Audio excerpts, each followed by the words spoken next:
guys! Welcome to my channel. So for today's video, I will be filming my Kodak M35 film camera.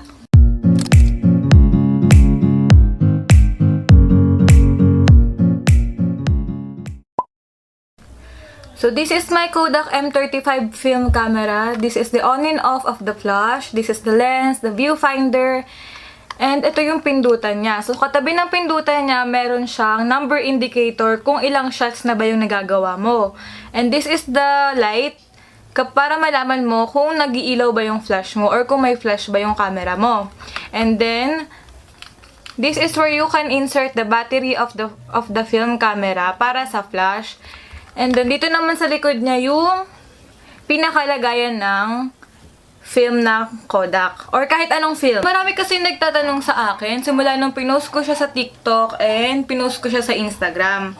So gumawa ako ng list of questions na sasagutin ko para magkaroon kayo ng kaalaman about the Kodak M35 film camera.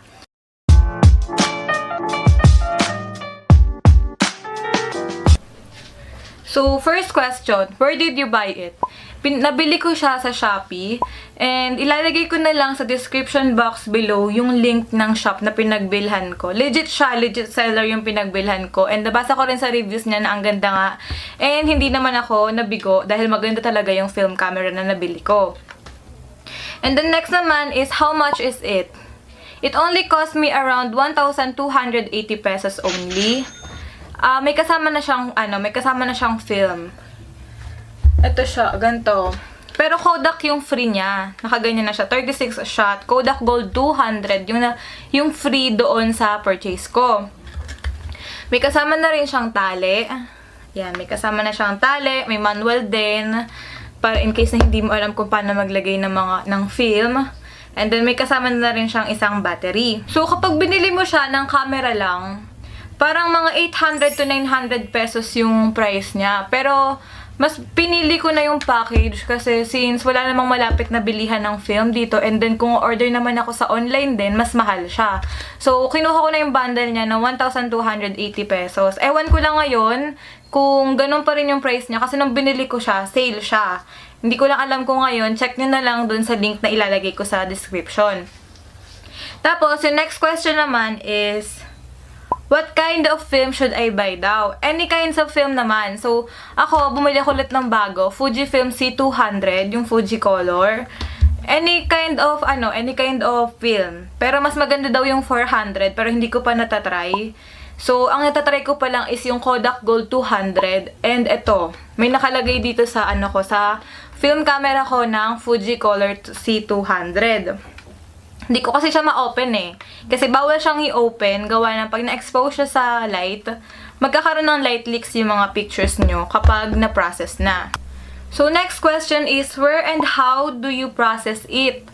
So, pinaprocess ko siya sa megamall, sa fujifilm store mismo.